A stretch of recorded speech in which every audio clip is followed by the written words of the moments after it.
wow क्या दामी छ यार look at this view man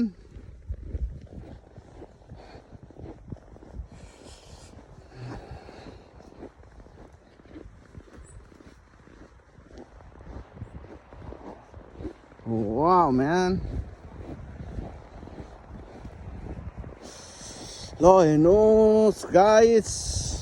दाजुभाइ तथा दिदीबहिनीहरू म चाहिँ सरर जाँदैछु आफ्नो गन्तव्यमा त्यो चाहिँ मेरो गन्तव्य यहाँ पछाडि अलिकति त्यहाँ झार्दै भनेको वहाँ मुनि झार्दै यार हिँड्दै आउनु पर्यो यार गाइस के भन्नु गाह्रो छ होइन आफ्नो साधन नभएपछि त्यस्तै हो हिँड्नुपर्छ तर कस्तो दामी हिउँ परेर बाटो पनि कस्तो राम्रो देखेको यार ल हेर्नु होला दामी छ सरर पारेर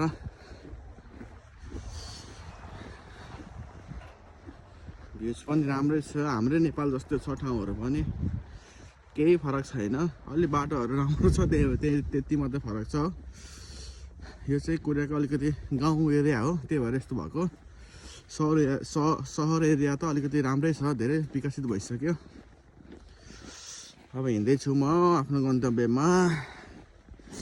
सर हिउँमा हिँड्न पनि मजा आउँदो रहेछ यार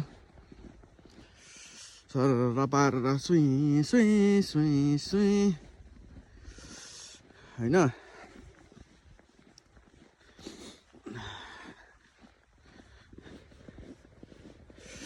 गाडी सिक्ने ठाउँ चाहिँ यो है यो हेऱ्यो छाङहोवन के लेखेको छ हो छादोङछा हाक्वन हो यही हो तपाईहरू सिक्न इच्छुक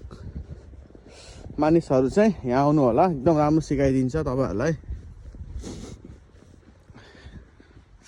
शनिबार आइतबारहरू पनि हुन्छ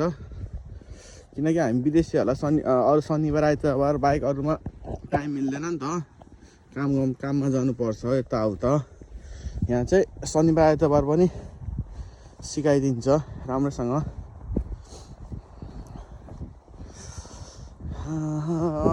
त्यो बाटोबाट चाहिँ ट्याक्कै हो ट्याक्कै त्यो त्यहाँ छ 7-11 ट्याक्कै झर्नु अनि ट्याक्कै बाटो सरेर जानु यहीँ हो नजिकै छ धेरै लाग्दैन टाइम जस्तै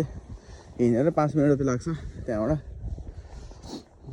म चाहिँ हिँड्दैछु सरर पारेर